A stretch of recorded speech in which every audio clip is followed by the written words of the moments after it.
Hey guys, how's it going? It's your boy M.K.S back with the fourth and final part, as the description states, of Dyslexia Sundays. I hope you enjoy it wherever you are, and as ever, I'd love to read your feedback, and I hope you enjoy.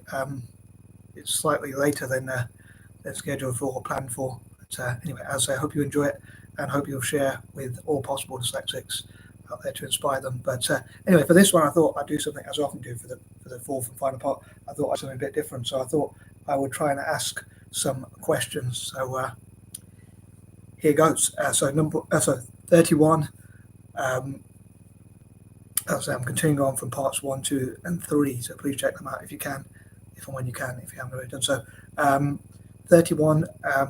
How can we help more minorities? How can we help more minorities or POC, people of colour, and women, say for instance, or other groups, often marginalised groups, for instance, or maybe even people who also have physical disabilities as well as dyslexia or mental disabilities, such as myself, actually, to be honest, included.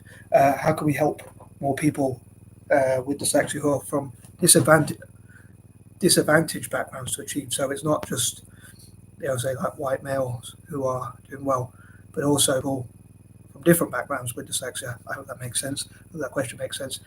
How can we help more? Basically, to put it simply, how can we help more minorities and so-called POC, people of colour, and even women with dyslexia to do well in life, to achieve their full potential, or maybe just dyslexics generally of all different backgrounds, and all around the world, including from developing nations. I'd love to know people's ideas on that. Number 32, which dyslexic inspires you the most, and which dyslexic do you think is successful? Of any dyslexic you've ever heard of, who is the most successful dyslexic person you know, or have ever heard of?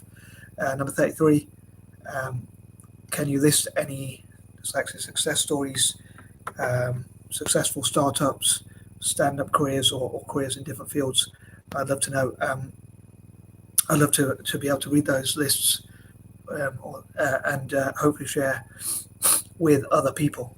So if you can list any, it'd be cool to read those and share with other people, I'd say. Number 34,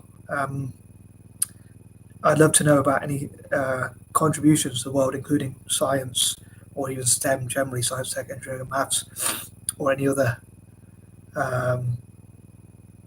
field.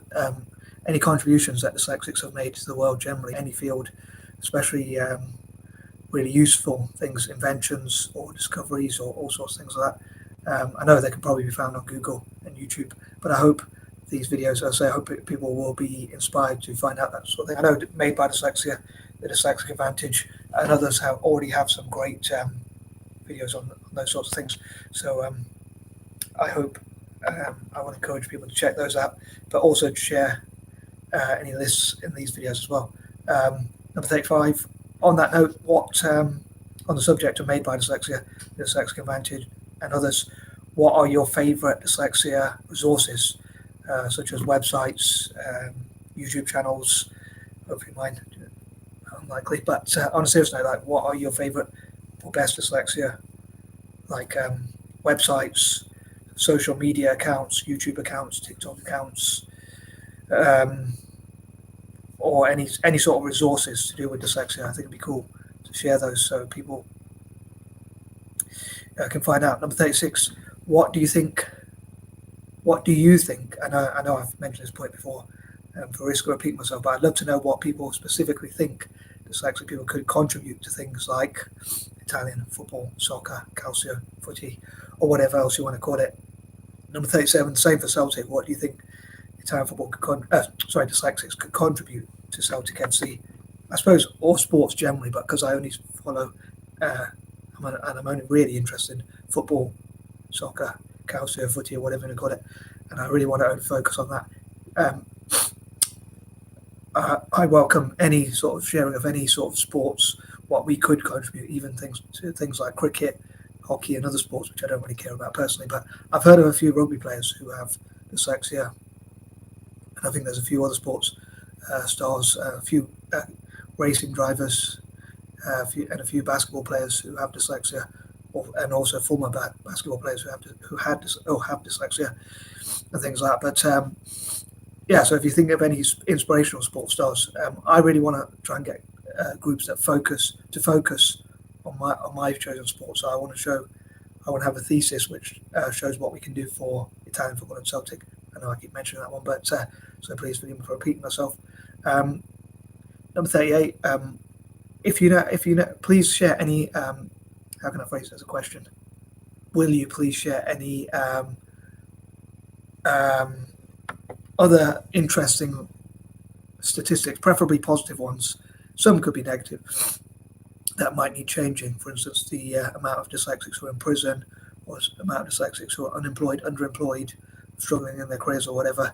Or apparently, dyslexic people get paid 15% less on average than our peers. So there are some negative statistics, but I'd love to know especially positive stats about dyslexia. Like I mentioned before in previous videos, like 20% of millionaires in the UK are dyslexic, 35% in America. I'd love to do lots of research on things like that. So, for instance, I'd love to ask questions like, are African and Asian nations missing out on potential by not supporting dyslexics and encouraging them to reach their full potential? For instance, what I mean by that is a country like India, let's say, is very academic, or China even, especially China and countries like that, are very academic. So they focus on your academic performance, but are they missing out on strengths that dyslexic people have because they're only focusing on academia? I'd love to know what people think about that. Could India, China, and countries like that grow their economies even bigger and even stronger if they invested in and utilized the strengths, the specific and unique strengths that dyslexics have? Often say unique strengths make them even better. I'm a bit worried now because my cold or flu or whatever it is seems to be coming back. I've got sniffles again, but it seemed to have gone away. But I'm a bit worried because tomorrow I'm planning to go, technically today, I'm planning to go to a coffee morning. Well, I don't drink coffee, but a tea morning. So I'm hoping to go that. I missed the last two, so I'm not sure if I'm going to have to miss it again and wait till November to see if, or maybe next week or whatever. But anyway, I just thought I'd say that side note. Technically, I'm about an hour or so behind as planned because it's, well, even longer than that because it's 1 o'clock already. So I would have hoped to have finished these videos by now, but it is what it is. Number 39, as I say, if there's any other information about dyslexia that you want to share, please share it. So again, how can I phrase that as a question? Please, will you share any information about dyslexia that you know that you think people might find interesting, and maybe information that other people don't know? I think it'd be interesting if Forbes, for instance, did an investigation into how many billionaires have dyslexia, what percentage of billionaires have dyslexia, and also even Fortune.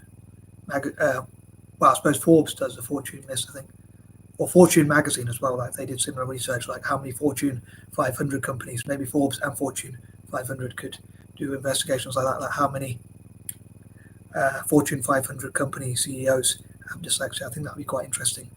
How many founders have dyslexia and things like that. I think that those sorts of things would be interesting as well. I'd love to know what you think about that. And number 40, as I said in part 3, I suppose I could try and phrase this as a question. Do you think it would be cool if dyslexics had sugar mamas or sugar daddies? And who puts the sexy into dyslexia? I don't know if I should say that. Hope I'm not being too inappropriate, but I thought I'd just add a bit of comedy to it.